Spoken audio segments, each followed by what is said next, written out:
ಶ್ರೀ ಗುರುಭ್ಯೋ ನಮಃ ಹರಿ ಓಂ.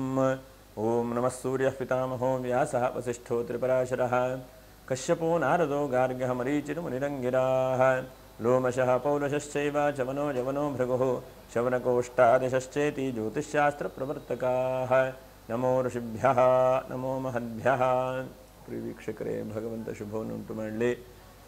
ಅಶ್ಲೇಷ ನಕ್ಷತ್ರ ಹಾಗೆ ಪುನರ್ವಸು ನಕ್ಷತ್ರ, ಪುಷ್ಯ ನಕ್ಷತ್ರ ಇವರ ಬಗ್ಗೆ ವಿಶೇಷವಾಗಿ ನಾವು ತಿಳ್ಕೊಳ್ಳುವಂತಹ ಒಂದು ಪ್ರಯತ್ನ ಮಾಡೋಣ. ಯಾಕಂದರೆ ಸೆಪ್ಟೆಂಬರ್ ತಿಂಗಳು ಹೇಗಿದೆ ಕರ್ಕಾಟಕ ರಾಶಿಯವರಿಗೆ ಎಂಬುದನ್ನು ಕೂಡ ನಾವು ತಿಳ್ಕೊಳ್ಳೋಣ. ಈ ಒಂದು 3 ನಕ್ಷತ್ರದವರು ಪುನರ್ವಸು ನಕ್ಷತ್ರ 4ನೇ ಪಾದ. ನೀವು ವಿಡಿಯೋ ಮುಗಿಯುವವರೆಗೂ ಕೂಡ ನೀವು ನೋಡ್ತಾ ಇರಿ, ಏನಪ್ಪ ಏನಾದರೂ ಶುಭವಾಗುತ್ತಾ ಎಂಬುದನ್ನು ಕೂಡ ನಾವು ಗಮನಿಸೋಣ. ಯಾಕಂದರೆ ಸೆಪ್ಟೆಂಬರ್ ತಿಂಗಳು ನಿಮಗೆ ಬಹಳ ಈ ವರ್ಷದ ಕೊನೆಯಲ್ಲಿ ಕೆಲವೊಂದಷ್ಟು ಬದಲಾವಣೆಗಳನ್ನು ಭಗವಂತ ಅನುಗ್ರಹಿಸ್ತಾನೆ. ಪ್ರತಿ ವರ್ಷವೂ ನೀವು ನೋಡ್ತಾ ಇರಿ, ಸೆಪ್ಟೆಂಬರ್, ಅಕ್ಟೋಬರ್, ನವಂಬರ್, ಡಿಸೆಂಬರ್ ಆಸುಪಾಸಿನಲ್ಲಿ ನಿಮ್ಮ ಜೀವನದ ಬಹಳಷ್ಟು ಬದಲಾವಣೆಗಳು ಕರ್ಕಾಟಕ ರಾಶಿಯವರಿಗೆ. ಯಾಕಂದರೆ ಹಿಂದಿನ ವರ್ಷವೂ ಕೂಡ ನಾನು ನೋಡಿದ್ದೇನೆ, ನೋಡಿ ಅನುಭವದಿಂದ ಹೇಳ್ತಾ ಇರುವಂಥದ್ದು.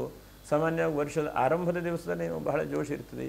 ವರ್ಷದ ಕೊನೆ ಹಂತದಲ್ಲಿ ಸೆಪ್ಟೆಂಬರ್, ಅಕ್ಟೋಬರ್, ನವಂಬರ್ ಆ ಸಮಯದಲ್ಲಿ ಏನಾದರೂ ಒಂದು ಖರೀದಿ ಮಾಡುವಂಥದ್ದು, ಬದಲಾವಣೆ ಆಗುವಂಥದ್ದು ಅಥವಾ ಜೀವನದ ಒಂದು ಟರ್ನಿಂಗ್ ಪಾಯಿಂಟು ಹೇಳುವಂಥದ್ದು ಹೇಳಬಹುದು ನಿಮಗೆ.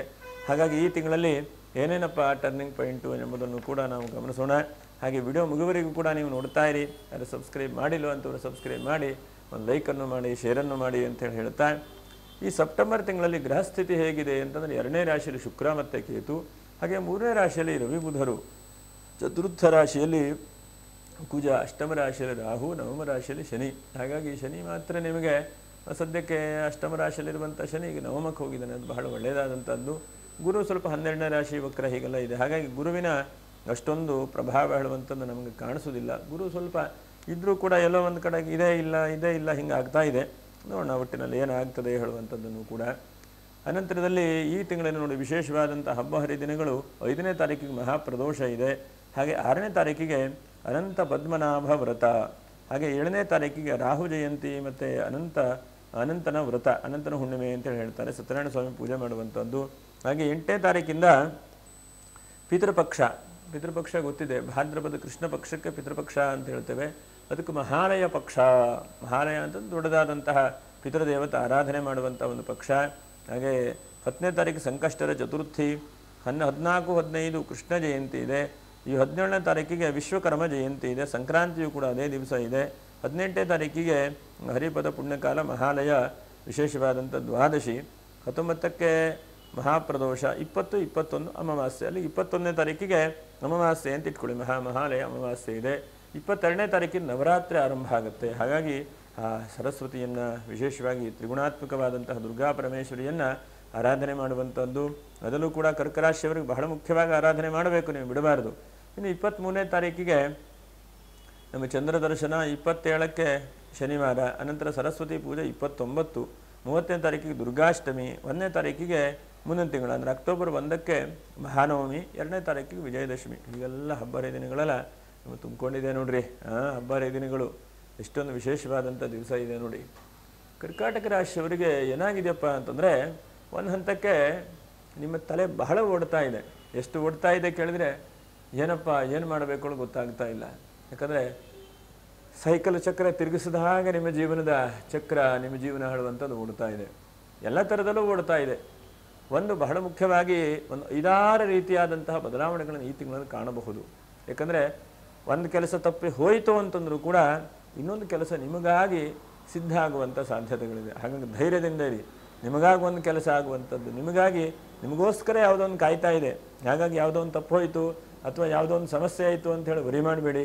ಇನ್ನೊಂದು ಕೆಲಸ ನಿಮಗಾಗಿ ಕಾಯ್ತಾ ಇದೆ, ನಿಮಗಾಗಿ ಬರ್ತಾ ಇದೆ, ನಿಮಗಾಗಿ ಅದು ಕೂಡ ಸಿಗ್ತದೆ ಅಂತೇಳಿ ಹೇಳ್ಬೋದು. ಹಾಗಾಗಿ ಈ ತಿಂಗಳಲ್ಲಿ ಉದ್ಯೋಗದ ವ್ಯವಸ್ಥೆಯಲ್ಲಿ ಅಭಿವೃದ್ಧಿಯಾಗುವಂಥದ್ದು, ಯಾರ್ಯಾರು ಬಿಸ್ನೆಸ್ ಮಾಡ್ತಾ ಇದ್ರು ಅಂಥವ್ರಿಗೂ ಅಭಿವೃದ್ಧಿ ಆಗುವಂಥದ್ದು, ಅಥವಾ ನಿಮ್ಮ ತಲೆಗೆ ಯಾವ್ಯಾವುದೋ ಒಂದು ಬರುವಂಥದ್ದು, ಎಲ್ಲೋ ಒಂದು ವೃತ್ತಿ ಮಾಡ್ತಾ ಇದ್ದೀರಿ ಅಂದರೆ ಸೈಡ್ ಬಿಸ್ನೆಸ್ ಮಾಡುವಂಥದ್ದು ಅಥವಾ ಎಲ್ಲರೂ ಇನ್ವೆಸ್ಟ್ಮೆಂಟ್ ಮಾಡುವಂಥದ್ದು.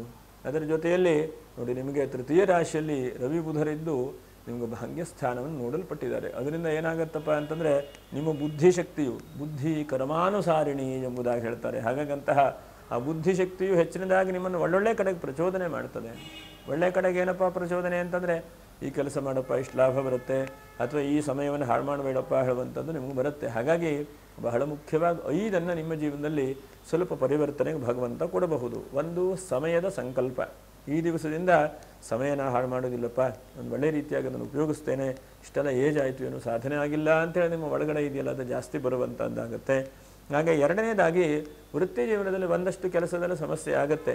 ಯಾಕಂದರೆ ಹುತ್ತಕ್ಕೆ ಕೈ ಹಾಕದಾಗೆ ಗೊತ್ತಾಗುತ್ತೆ ಕೆಲವೊಂದು ಸೋಲು, ನೋವು, ನಷ್ಟ ಇತ್ಯಾದಿಗಳೆಲ್ಲ. ಹಾಗಾಗಿ ಇಷ್ಟಲ್ಲೇ ನಷ್ಟದಲ್ಲಿ ಹೋಯ್ತಲ್ಲಪ್ಪ ಅಂಥೇಳಿ ಯೋಚನೆ ಮಾಡಿ ಬಿಡುವಂತಹ ಪ್ರಯತ್ನ ಮಾಡಬೇಕು. ಇಷ್ಟಾಗತ್ತೋ ಅಷ್ಟು ವೃತ್ತಿ ಜೀವನದಲ್ಲಿ ಇನ್ನು ಹೋರಾಟ ಮುಂದುವರಿಸಿ ಬಿಡಬೇಡಿ ಅದನ್ನು ಅಂತ ಹೇಳ್ತೇನೆ. ಹಾಗೆ ಮೂರನೇದಾಗಿ ವಿವಾಹಾದಿ ಮಂಗಲ ಕಾರ್ಯದಲ್ಲಿ ಯಾರ್ಯಾರಿ ತೊಂದರೆ ತಾಪತ್ರಗಳಾಗಿದೆಯೋ, ಒಂದು ಮದುವೆ ಆಗ್ತಾ ಇಲ್ಲ, ಮದುವೆ ಆದರೂ ಸರಿ ಇಲ್ಲ, ಇಂತಹ ವ್ಯವಸ್ಥೆಗಳೇನಿದೆಯೋ ಅದು ತಕ್ಕ ಮಟ್ಟಿಗೆ ಒಂದು ಸರಿಯಾದಂಥ ದಾರಿಗೆ ಹೋಗಬಹುದು. ಮಂಗಲ ಕಾರ್ಯಗಳ ವಿಷಯದಲ್ಲಿ ಸ್ವಲ್ಪ ಮುಂದೆ ಹೋಗಬಹುದು. ಕೆಲವೊಂದು ಸಲ ಗುರುಬಲ ಇಲ್ಲದೆ ಇದ್ದರೂ ಕೂಡ ನಿಚಾರಿಭಾಂಶೋ ಭೃಗುದೇವ ಪೂಜ್ಯೋ ಅಂತ ನಿಮ್ಮ ದಶಾಭುಕ್ತಿಗಳು ಅಥವಾ ನೋಡಿ ಶುಕ್ರನು 2ನೇ ರಾಶಿಯಲ್ಲಿದ್ದಾನೆ, ಇಂಥ ಒಂದು ಪರಿಸ್ಥಿತಿಯಲ್ಲಿ ಸುಖ ರಾಶಿಯಲ್ಲಿ ಕುಜ ಇದ್ದಾನೆ, ಇಂಥ ಸಮಯದಲ್ಲೂ ಕೂಡ ಆಗಬಹುದು. ಗುರು ಕೈ ಬಿಟ್ಟರೂ ಕೂಡ ಶುಕ್ರ ಮತ್ತು ಕುಜರು ವಿವಾಹದಲ್ಲಿ ನಿಮ್ಮ ಕೈ ಬಿಡಲಿಕ್ಕಿಲ್ಲ ಕರ್ಕರಾಶಿಗೆ. ಯಾಕಂದರೆ ನಿಮಗೆ ಯೋಗಕಾರಕನೇ ಆಗ್ತಾನೆ ಕುಜನು. ಹಾಗಾಗಿ ಒಂದು ಹಂತಕ್ಕೆ ಎಲ್ಲೋ ಒಂದು ಕಡೆಗೆ ವಿವಾಹಾದಿ ಮಂಗಲ ಕಾರ್ಯದಲ್ಲಿ ಮುಂದೆ ಹೋಗುವಂಥದ್ದು ದಾರಿಗಳು ಸಿಗುವಂಥ ಸಾಧ್ಯತೆಗಳಾಗ್ತದೆ. ಗಟ್ಟಿಯಾಗಿ ನಿಂತ್ಕೊಳ್ಳಿ, ನೀವು ಅಲ್ಲಾಡಬೇಡಿ. ಯಾಕಂದರೆ ಹಣಕಾಸಿನ ವಿಷಯದಲ್ಲಿ ಬಹಳ ಸ್ಮೂತ್ ಆಗಿಬಿಡ್ತೀರಿ ನೀವು. ಹಾಗಾಗಿ ಹಣಕಾಸನ್ನು ಕೆಲವೊಂದು ಸಲ ಸೋಲು ಆಗುತ್ತೆ, ಲಾಭವೂ ಆಗುತ್ತೆ, ನಷ್ಟವೂ ಆಗುತ್ತೆ. ನಷ್ಟ ಆಯಿತು ಅಂದರೆ ಕಲ್ತ್ಕೊಳ್ಳುವಂತಹ ಒಂದು ಪ್ರಯತ್ನಗಳಾಗತ್ತೆ. ಎಷ್ಟೋ ಸಲ ನಷ್ಟ ಆಯಿತು ಅಂತೇಳಿ ಓಡಿ ಹೋಗುವಂಥದ್ದಲ್ಲ, ಸ್ವಲ್ಪ ಗಟ್ಟಿ ಎತ್ಕೊಳ್ಳುವಂತಹ ಒಂದು ಪ್ರಯತ್ನವನ್ನು ಮಾಡಬೇಕು.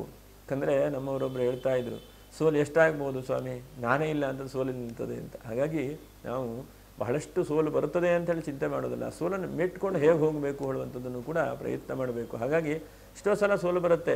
ಯಾಕಂದರೆ ನಿಮಗೇನಾಗಿದೆ ಈಗ ಸದ್ಯಕ್ಕೆ ಒಂದಂತಕ್ಕೆ ಸ್ವಲ್ಪ ಮನಸ್ಸಿಗೆ ಟೆನ್ಷನ್ ಆಗುವಂಥದ್ದು, ಕುಟುಂಬದಲ್ಲಿ ಸ್ವಲ್ಪ ಕಿರಿಕಿರಿ ಆಗುವಂಥದ್ದು, ಲಾಭಾಂಶ ಎಲ್ಲ ಸಿಗ್ತದೆ ಅಷ್ಟೊತ್ತಿಗೆ ಅದು ನಷ್ಟ ಆಗಿ ಹೋಗುವಂಥದ್ದು.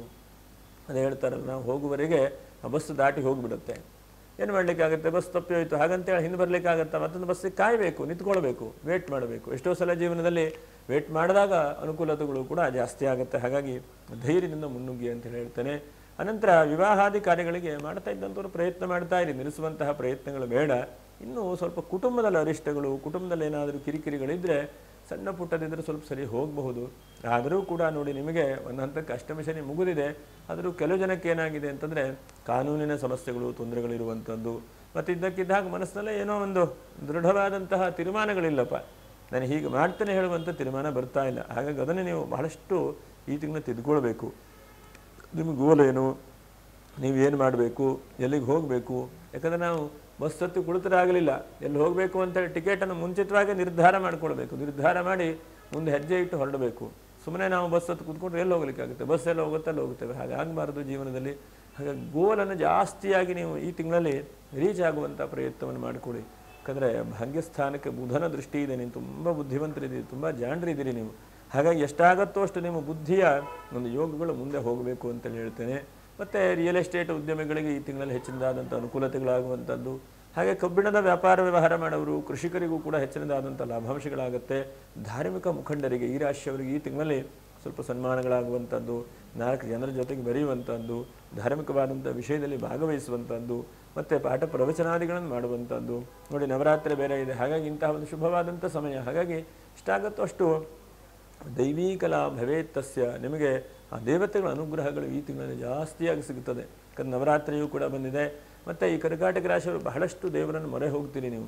ಹಾಗಾಗಿ ಆ ದೇವರನ್ನು ಮೊರೆ ಹೋದಾಗ ದೇವರು ಭಗವಂತ ನಿಮ್ಗೆ ಎಲ್ಲೋ ಒಂದು ಕಡೆಗೆ ಅನುಕೂಲತೆಗಳನ್ನು ಕೊಟ್ಟಿದ್ದಾನೆ, ಕೊಡ್ತಾ ಇದ್ದಾನೆ ಅಲ್ವಾ. ಯಾಕಂದರೆ ಅವನು ಬಿಟ್ಟು ಜಗತ್ತಿನಲ್ಲಿ ಯಾವುದೂ ಕೂಡ ಇಲ್ಲ. ಹಾಗಾಗಿ ಅಷ್ಟೊಂದು ನಂಬಿಕೆಯಲ್ಲಿರುತ್ತೋ ಶ್ರದ್ಧಾಂಕಾಮಸ್ಯ ಮಾತರಂ, ಆ ಶ್ರದ್ಧೆ ಹೇಳುವಂಥದ್ದು ನಮ್ಮನ್ನು ಕರ್ಕೊಂಡು ಹೋಗ್ತಾ ಇದೆ, ಅದನ್ನು ಶ್ರದ್ಧೆ ಹೇಳುವಂಥದ್ದು ಹಾಳು ಮಾಡ್ಕೊಳ್ಳಿಕ್ಕೆ ಹೋಗಬೇಡಿ. ಕೆಲವು ಸಲ ನಮ್ಮ ತಪ್ಪುಗಳು ಕೆಲವೊಂದಿರುತ್ತೆ, ನಮ್ಮನ್ನು ತಪ್ಪನ್ನು ತಿದ್ದುಕೊಳ್ಳುವಂತಹ ಪ್ರಯತ್ನ ಮಾಡಬೇಕು. ಭಗವಂತನು ಎಲ್ಲರಿಗೂ ಕೂಡ ಶುಭವನ್ನೇ ಉಂಟು ಮಾಡ್ತಾನೆ. ಆದರೆ ಕೆಲವೊಂದು ಸಲ ನಾವು ತಪ್ಪು ಮಾಡಿಕೊಂಡು ನಾವು ನಮ್ಮ ಸಮಯಕ್ಕೆ ಸರಿಯಾಗಿ ಮಾಡಲಿಲ್ಲ ಕೆಲಸ ಅಂತಂದರೆ ಕೆಲವೊಂದು ಸಲ ನಾವು ಮಾಡಿದ್ದು ಕೂಡ ಮಿಸ್ಟೇಕ್ ಆಗುತ್ತೆ. ಹಾಗಾಗಿ ನೀವು ನಿಮ್ಮನ್ನು ಜಾಗ್ರತೆ ಮಾಡ್ತಾ ಭಗವಂತನ ಮೇಲೆ ಅಪಾರವಾದಂತಹ ವಿಶ್ವಾಸಗಳನ್ನು ಇಡ್ತಾ ನೀವು ಮುಂದೆ ಹೆಜ್ಜೆಯನ್ನು ಇಡ್ತಾ ಹೋಗಿ. ಒಂದು 5-6 ವಿಷಯದಲ್ಲಿ ಜಾಗ್ರತೆ. ಒಂದನೇದಾಗಿ ಸ್ವಲ್ಪ ಸಹಿಯನ್ನು ಹಾಕುವಾಗ ಸ್ವಲ್ಪ ಜಾಗ್ರತೆ ನೋಡ್ಕೊಳ್ಳಿ. ಮತ್ತು ಎರಡನೇದಾಗಿ ನೀವು ಮಾಡುವಂತಹ ಕೆಲಸ ಮುಂದೆ 5 ವರ್ಷಕ್ಕೆ 10 ವರ್ಷಕ್ಕೆ ಹೇಗಾಗತ್ತೆ ಹೇಳುವಂಥ ಯೋಚನೆ ಮಾಡ್ಕೊಳ್ಳಿ. ಎಲ್ಲೋ ಒಂದು ಕಡೆಗೆ ದುಡ್ಡು ತೆಗೆದುಕೊಂಡು ಹಾಕುವಂಥದ್ದಲ್ಲ. ನಿಮ್ಮ ನಾಲೆಜ್ ಇದೆ, ಆದರೆ ಕೆಲವೊಂದು ಸಲ ಸ್ವಲ್ಪ ಒಳಗಡೆಗೆ ಅಹಂಕಾರವೂ ಕೂಡ ಬರುತ್ತೆ. ಅಹಂಕಾರ, ಹಾಗಾಗಿ ಅಂತ ಅಹಂಕಾರ ಇದ್ದಾಗ ನಾವು ಸ್ವಲ್ಪ ಕೆಲವೊಂದು ಸಲ ಯೋಚನೆ ಮಾಡಬೇಕು. ಯಾರು ಯಾವ ವಿಷಯದಲ್ಲಿ ಪರಿಣತಿಯನ್ನು ಪಡ್ಕೊಂಡಿದ್ದಾರೋ ಅಂಥವ್ರ ಹತ್ರ ಹೋಗಿ ಕೆಲವೊಂದು ಕೇಳುವಂತಹ ಪ್ರಯತ್ನವನ್ನು ಮಾಡಬೇಕು. ಇದನ್ನು ಮರ್ಯಾದೆ ಮಾಡಿ ಅನಂತರದಲ್ಲಿ ನಿಮ್ಮ ಆರೋಗ್ಯಕ್ಕೆ ಬಹಳ ಮುಖ್ಯವಾಗಿ ಗಮನಿಸುವಂಥದ್ದು ನೋಡಿ, ರಾಹು ಅಷ್ಟಮದಲ್ಲಿದ್ದಾನೆ. ಹಾಗಾಗಿ ಸ್ವಲ್ಪ ಉಸಿರಾಟದಲ್ಲಿ ಸಮಸ್ಯೆ ಆಗುವಂಥದ್ದು, ಸ್ವಲ್ಪ ಹಾರ್ಟ್ ಬೀಟ್ ಜಾಸ್ತಿ ಕಡಿಮೆ ಇದು ಆಗುವಂಥದ್ದು, ಮತ್ತು ತಲೆಯಲ್ಲಿ ಸ್ವಲ್ಪ ಟೆನ್ಷನ್ ಸ್ವಲ್ಪ ಜಾಸ್ತಿ ಆಗುವಂಥದ್ದು ಹೀಗೆಲ್ಲ ಆಗುತ್ತೆ. ಹಾಗಾಗಿ ಇಷ್ಟಾಗುತ್ತೋ ಅಷ್ಟು ಯೋಗ ಧ್ಯಾನದ ಬಗ್ಗೆ ಜಾಸ್ತಿ ಗಮನವನ್ನು ಕೊಡ್ತಾ ಹೋಗಿ. ಆ ಯೋಗ ಧ್ಯಾನವೇ ನಿಮಗೆ ಎಲ್ಲೋ ಒಂದು ಕಡೆ ರಕ್ಷಣೆ ಮಾಡ್ತದೆ, ಎಲ್ಲೋ ಒಂದು ಕಡೆಗೆ ನಿಮ್ಗೆ ಡೆವಲಪ್ ಆಗುವಾಗ ಆಗುತ್ತೆ. ಕೃಷಿ ಕ್ಷೇತ್ರದಲ್ಲಿ ಕೆಲಸ ಕಾರ್ಯ ಮಾಡುವಂಥವ್ರಿಗೆ ಹೆಚ್ಚಿನದಾದಂಥ ಲಾಭಾಂಶಗಳು ನೋಡಿ. ಕುಜನವು ಸದ್ಯಕ್ಕೆ ನಿಮಗೆ ಅನುಕೂಲತೆಗಳನ್ನು ಕೊಡ್ತಾ ಇದ್ದಾನೆ. ಚತುರ್ಥದಲ್ಲಿ ಕುಜ ಇದ್ದಾಗ ಸ್ವಲ್ಪ ಭೂಮಿಯಲ್ಲಿ ಅನುಕೂಲ ಆಗುತ್ತೆ. ರಿಯಲ್ ಎಸ್ಟೇಟ್ ಉದ್ಯಮಗಳಿರಬಹುದು, ಅಥವಾ ಯಾವುದಾದ್ರೂ ಜಾಗ ರಿಯಲ್ ಎಸ್ಟೇಟನ್ನು ನೀವು ರಿಜಿಸ್ಟರ್ ಮಾಡಿಕೊಳ್ಬೇಕು, ಕೊಡಬೇಕು, ತೆಗೆದುಕೊಳ್ಬೇಕು ಅಂತಂದರೆ ಕುಜನು ಚತುರ್ಥದಲ್ಲಿದ್ದಾಗ ಸಿಗ್ತದೆ ಶಾಸ್ತ್ರದಲ್ಲಿ. ಹಾಗಾಗಿ ಭೂಮಿಯ ಬಗ್ಗೆ ಒಳ್ಳೆ ಫೋಕಸ್ ಮಾಡಿ. ಹಾಗೆ 8ನೇ ತಾರೀಕಿಂದ ಮತ್ತು ಪಿತೃಪಕ್ಷ ಬರುತ್ತೆ, ಹಾಗಾಗಿ ಒಳ್ಳೆ ಟೈಮ್ ಇದೆ ಅಂಥೇಳಿ ಕೆಲವೊಂದು ಕಡೆ ಹೋಗಿ ಮತ್ತೆಲ್ಲ ಹಾಕ್ಲಿಕ್ಕೆ ಹೋಗ್ಬೇಡಿ. ಒಳ್ಳೆ ಸಮಯದಲ್ಲಿ ಮಾಡ್ಕೊಳ್ಳಿ. ಒಳ್ಳೆ ಕೆಲಸ ಒಳ್ಳೆ ಸಮಯದಲ್ಲಿ ಮಾಡಿದಾಗ ಆ ಕೆಲಸ ಬಹಳ ಒಳ್ಳೆ ರೀತಿಯಾದಂಥ ಫಲಗಳನ್ನು ಕೂಡ ಕೊಡ್ತದೆ ಅಂತೇಳಿ ಹೇಳಬಹುದು. ಇರುವಂಥದ್ದೆಲ್ಲ ಎಲ್ಲ ಸ್ನೇಹಿತರಿಂದ ಅನುಕೂಲ ಇದೆ. ಆರ್ಥಿಕವಾಗೂ ಕೂಡ ಶುಕ್ರ ಕೊಡ್ತಾನೆ ನಿಮಗೆ, ಆರ್ಥಿಕವಾಗಿ ಇಲ್ಲ ಅಂತೇನಿಲ್ಲ. ಆದರೆ ಈ ತಿಂಗಳಲ್ಲಿ ವಿಪರೀತ ಆದಂಥ ಖರ್ಚು ಜಾಸ್ತಿ ಆಗಬಹುದು, ಬರ್ತದೆ. ಅದರ ಖರ್ಚು ಜಾಸ್ತಿ ಆಗುತ್ತೆ. ಖರ್ಚಿನ ವ್ಯವಸ್ಥೆಯಲ್ಲೇ ಓಡಾಟಗಳು. ಯಾಕಂದರೆ ಖರ್ಚೇ ಈ ತಿಂಗಳಲ್ಲಿ ಸ್ವಲ್ಪ ಜಾಸ್ತಿ ಆಗುವಂಥ ಸಾಧ್ಯತೆಗಳಿದೆ. ಇರಲಿ, ಖರ್ಚು ಎಷ್ಟೇ ಇದ್ದರೂ ಕೂಡ ಒಂದಂಥ ಲಾಭಾಂಶಗಳ ಕಡೆಗೆ ಹೋಗುವಂಥ ಸಾಧ್ಯತೆಗಳು ಆಗುತ್ತೆ. ಇನ್ನು ದೈವಾನುಗ್ರಹ ಹೇಳುವಂಥದ್ದು ನಿಮಗೆ ನಿಲ್ಲಿಸ್ತದೆ. ಮತ್ತು ಮಾತಿನ ವಿಷಯದಲ್ಲಿ ಸ್ವಲ್ಪ ಜಾಗೃತಿ ವಹಿಸ್ಕೊಳ್ಳಿ. ಇದಿಷ್ಟು ಕೆಲಸ ಕಾರ್ಯದಲ್ಲಿ ಭಾಗವಹಿಸಿ ಹೆಚ್ಚಿನದಾದಂಥ ಲಾಭಾಂಶಗಳಾಗುತ್ತೆ. 4ನೇ ತಾರೀಕು ಕೂಡ ಪ್ರಶಸ್ತವಾಗಿದೆ. ಇನ್ನು 7ನೇ ತಾರೀಕು ಕೂಡ ಪ್ರಶಸ್ತವಾಗಿದೆ.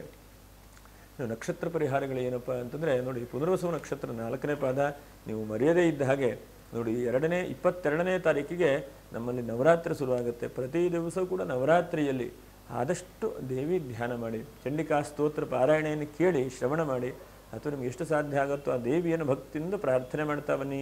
ಅದು ಬಹಳ ಉತ್ತಮವಾದಂಥದ್ದು ಅಂತೇಳಿ ಹೇಳ್ತೇನೆ. ಇನ್ನು ಪುಷ್ಯ ನಕ್ಷತ್ರ ನೋಡಿ, ದುರ್ಗಾಷ್ಟಮಿ ಇದೆ 30ನೇ ತಾರೀಕಿಗೆ ನೆನಪಿಟ್ಕೊಂಡು ಬೆಳಗ್ಗೆಯಿಂದ. ಯಾಕಂದರೆ ಪುಷ್ಯ ನಕ್ಷತ್ರದವರು ಏನಾಗಿದೆ, ಕೆಲವೊಂದು ಸಲ ಟೆನ್ಷನ್ನು, ಕೆಲವೊಂದು ಸಲ ಒತ್ತಡ, ಹಣಕಾಸಿಗೆ ಪರದಾಟ ಮಾಡುವಂಥದ್ದು ಹೀಗೆಲ್ಲ ಆಗ್ತಾ ಇದೆ. ಹಾಗಾಗಿ ನೀವು 30ನೇ ತಾರೀಕು ದುರ್ಗಾಷ್ಟಮಿ ಇದೆ, ಆ ದುರ್ಗಾಷ್ಟಮಿ ದಿವಸ ದೇವಿ ದೇವಸ್ಥಾನಕ್ಕೆ ಹೋಗುವಂಥದ್ದು, ಅಥವಾ ನಿಮ್ಮ ಕೈಯಲ್ಲಾದಂಥ ಏನು ಸೇವೆ ಮಾಡಲಿಕ್ಕಾಗುತ್ತೋ ಅಂಥ ಸೇವೆ ಮಾಡಿ ಆ ಭಗವತಿಯನ್ನು ಪ್ರಸನ್ನತೆಗೊಳಿಸುವ ಹಾಗೆ ಪ್ರಯತ್ನ ಮಾಡಿಕೊಳ್ಳಿ. ಯಾಕಂದರೆ ದುರ್ಗಾಷ್ಟಮಿ ಇದೆ, ಬಹಳ ಮುಖ್ಯವಾದಂಥದ್ದು ಪುಷ್ಯ ನಕ್ಷತ್ರದವರಿಗೆ. ಎಷ್ಟೋ ಜನಕ್ಕೆ ಜಾತಕ ನೋಡಿದ್ರೆ ಏನೋ ಒಂದು ಚಿಂತೆ, ಟೆನ್ಷನ್ನು, ವ್ಯಾವಹಾರಿಕವಾಗೆಲ್ಲ ತೊಂದರೆ ಆಗ್ತಾ ಇದೆ, ಕೆಲಸ ಎಲ್ಲ ಕಳೆದು ಹೋಯಿತು ಅಂತೇಳಿ ಬಹಳ ಜನ ಹೇಳ್ತಾ ಇದ್ದೀರಿ. ಇನ್ನು ಅಶ್ಲೇಷ ನಕ್ಷತ್ರದವರೇನಿಲ್ಲ, ಪ್ರತಿನಿತ್ಯವೂ ನವರಾತ್ರಿಯಲ್ಲಿ ಮರೆಯದೇ ಇದ್ದ ಹಾಗೆ ನೀವು ಚಂಡಿಕಾ ಸ್ತೋತ್ರ ಪಾರಾಯಣೆಯನ್ನು ಕೇಳಿ, ಮತ್ತು ಎಲ್ಲೋ ಒಂದು ಕಡೆ ದೇವಿ ದೇವಸ್ಥಾನಕ್ಕೆ ಹೋಗಿ ದಿವಸ ಬೇಡ್ಕೊಳ್ಳಿ. ನೀವು ಆ ದೇವಿಯಲ್ಲಿ, ಜಗನ್ಮಾತೆಯಲ್ಲಿ ಬೇಡ್ಕೊಳ್ಳಿ, ಅಮ್ಮ ನನಗೆ ಅನುಗ್ರಹ ಮಾಡು, ನಮಗೆಲ್ಲ ಕಷ್ಟ ತೊಂದರೆಗಳನ್ನೆಲ್ಲ ಪರಿಹಾರ ಮಾಡಿ ನನಗೆ ತುಂಬ ಅನುಕೂಲತೆಗಳಾಗುವ ಹಾಗೆ ನೀವು ಅನುಗ್ರಹಿಸು ಅಂಥೇಳಿ ಆ ಭಗವತಿ ಮೇಲೆ ಸಂಪೂರ್ಣವಾಗಿ ಭಾರ ಹಾಕಿ ಜಗನ್ಮಾತೆ ಅನುಗ್ರಹ ಮಾಡ್ತಾಳೆ. ಒಟ್ಟಿನ ಕರ್ಕಾಟಕ ರಾಶಿಯವರಿಗೆ ಸ್ವಲ್ಪ ಅಭಿವೃದ್ಧಿ ಕಡೆಗೆ ಹೋಗುವಂಥ ದಾರಿಗಳಿದೆ. ಸಮಯವನ್ನು ಹಾಳು ಮಾಡಬೇಡಿ, ಮುನ್ನುಗ್ಗುತ್ತಾ ಹೋಗಿ. ಭಗವಂತನ ಅನುಗ್ರಹದಿಂದ ಶುಭವಾಗಲಿ. ನಮಸ್ಕಾರ. ಲೋಕ ಸಮಸ್ತ ಸುಖಿನೋ ಭವಂತು. ನಮಸ್ಕಾರ.